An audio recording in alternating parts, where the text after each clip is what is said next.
I sat on the bench in the garden, holding an old mug with tea that had long since cooled. Silence enveloped the space around me, broken only by the occasional rustle of dry leaves being blown across the paths by the wind. My garden had always been my solace.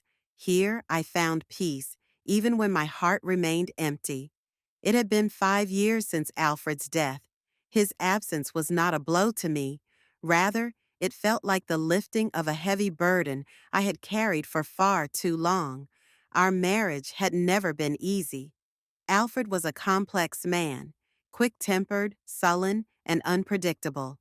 It was as though we lived on parallel tracks, rarely intersecting. Love, if it ever existed, it was a long time ago, at the very beginning, long before reality erased all the romantic dreams. When he left, I didn't cry. I simply accepted it. Life became simpler and more predictable. I took up gardening, which I had long abandoned due to endless quarrels and worries. Morning walks, caring for the plants, the changing seasons, all of these became my quiet refuge. My family also tried to support me. Sometimes the children and grandchildren would visit. The house would fill with noise and laughter. But when they left, I didn't feel a sense of emptiness. Silence didn't scare me. Each day was like the one before, and I didn't complain. Acceptance is not weakness, as many think. It is the ability to live in peace with oneself, even when the world around you seems colorless. But on that day, sitting in the garden and looking at the gray winter sky, I suddenly felt that something was about to change. This sensation came from nowhere, like a faint gust of wind. Of course, I couldn't know that this change was already standing at the threshold of my home. I noticed the car before it even stopped in front of the house. An old SUV, covered in dust, clearly having traveled a long distance. An unexpected visitor. I stood up from the bench, adjusted my apron, and, leaning on the railing, stepped onto the porch. My heart was beating a little faster than usual. Who could this be? When the car door opened, I immediately recognized him. Liam, Alfred's grandson. He was already in his 20s, but in my eyes, he still remained the boy who once ran around this garden with dirty hands and shining eyes. He got out, awkwardly smoothing his hair, and looked at me. Tall, slightly hunched, with dark hair tousled by the wind, and a gaze in which I saw something I hadn't noticed before. Sadness? Fatigue? It was hard to say. Grandmother Mary, he spoke quietly, as if afraid to disturb the silence of the garden. I came for a short visit. I hope I'm not interrupting? Liam? The surprise in my voice was too loud. I hadn't expected him to suddenly show up at the doorstep, especially without any warning. Of course not. Come into the house. You must be tired from the road. He nodded, climbed the steps, and, a little awkwardly, hugged me. His coat smelled of dampness and gasoline, and he seemed a little lost, like someone who had been searching for something but hadn't yet found what they were looking for. Are you staying long? I asked when he finally entered. I'm not sure, he replied, looking down. I just wanted to rest a bit. It's quiet here. Quiet. Yes, this house had always been quiet. But for some reason, in that moment, I felt that his words carried a deeper, more meaningful message. Liam stayed longer than I had expected. At first, I thought he would stay for just a couple of days, but his things remained in the guest room, and he spent more and more time with me, as though he were seeking the calm he clearly lacked. We started with the fence. He offered to help when he noticed that one of the sections had become crooked. I tried to object, saying I could manage on my own, but he insisted. That day, we worked with nails and planks for a long time, but despite the physical labor, I felt at ease. We didn't talk much, but the silence wasn't oppressive. It felt natural, as if we had grown accustomed to one another. Did you always love this garden? He asked unexpectedly as he hammered in a nail. Always, I replied, wiping my hands on an old rag. Here, I can be myself. It's as quiet as I am. Liam smiled, but there was something sad in his smile. Sometimes silence is the only thing that helps, he said, setting down the hammer. After we fixed the fence, he started spending more time in the garden. We began to spend our days together. Sometimes he helped me collect twigs. Other times we transplanted bushes. Our conversations grew more open. He shared his thoughts on life, spoke about unfulfilled plans, and the loneliness that seemed to follow him wherever he went.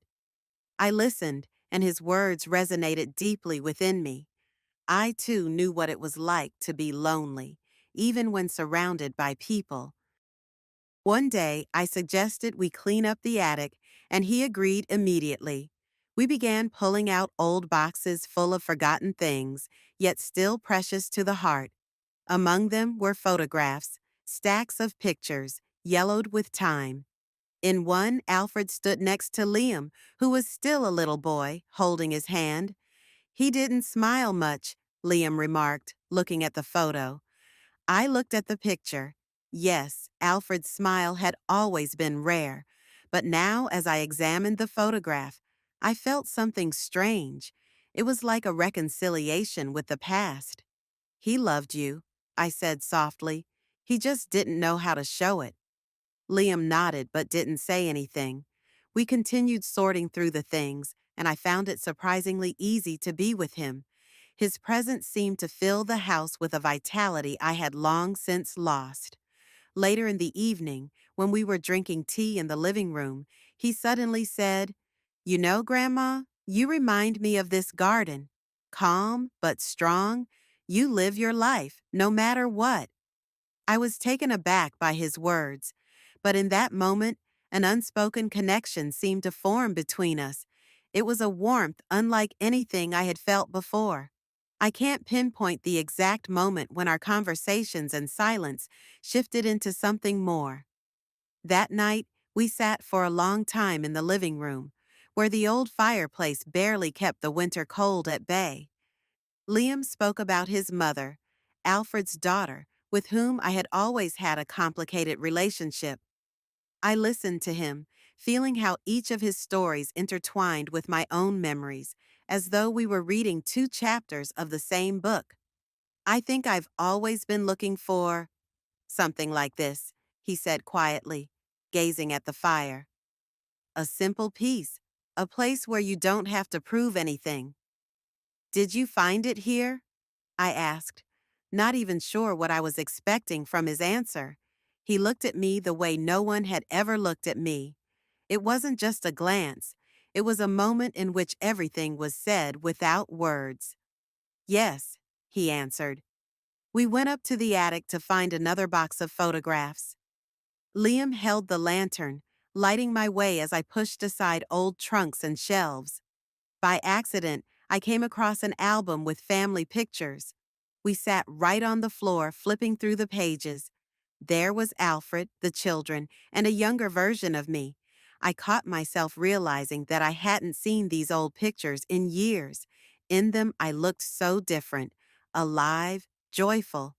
"You were beautiful," Liam said suddenly, almost in a whisper. "Were?" I smiled faintly. "No, you are," he corrected himself, but from his words, I felt something that made my heart skip a beat. When we finished clearing the attic, night had fully fallen. As we made our way back to the living room, I felt him touch my hand to help me down the stairs. It was simple and everyday, but it felt significant. I felt warmth that made me scared, yet at the same time, it felt illuminating. When he stood up to wish me good night, I suddenly realized how empty it would be if he left. The quiet warmth we shared was too precious. That night, I couldn't fall asleep for a long time, listening to the wind rustling outside the window. I was scared because in my heart, a new life had begun to blossom. The next morning, when I descended to the kitchen, Liam had already packed his things. His backpack stood by the door, his shoes neatly placed beside it.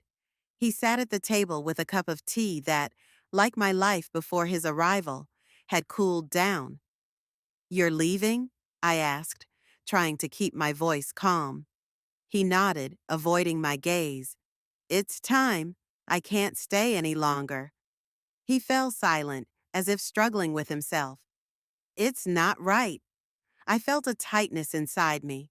I wanted to say that I didn't want him to leave, but the words caught in my throat. Instead, I walked to the sink and began mindlessly washing a cup that was already clean.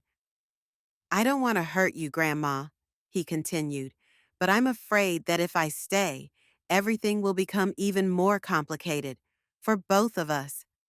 I turned toward him, leaning on the edge of the sink. "Liam," I began quietly, "do you think I don't understand? But does that mean that everything between us was a mistake?" He shook his head, his eyes filled with the same pain as my words. "No, it wasn't a mistake, but sometimes the right decision doesn't bring relief." I didn't respond. He stood up, put on his jacket, and picked up his backpack. When he came closer to me, I felt a tear slip down my cheek. He gently wiped it away, as if wanting to hold on to that moment. "Thank you," he said, "for everything. You've changed me, more than I ever imagined." I saw him to the door. He looked back as he stood on the threshold, as though wanting to say something, but he couldn't. When he left, I stood there for a long time, listening to his footsteps fade into the distance. I spent the entire day in the garden, trying to quiet my thoughts with familiar work, but with each passing minute, it became clearer. Liam had changed me too. He reminded me that I was still alive, that I could feel, that I could be myself. That evening, I sat by the fireplace and stared at the flames for a long time. The memories of Liam were still fresh, as if it had all happened just now. Yes, his departure caused me pain, but with that pain came something else, a quiet yet strong resolve. I suddenly realized that this wasn't the end, but the beginning. The next day, I opened the window in my bedroom and breathed in the frosty air. The world seemed the same, but I knew I had changed. Liam had left, but he had left me with something more, the confidence that I could be different, not the woman who had become accustomed only to silence and solitude, but the one who could still dream and live.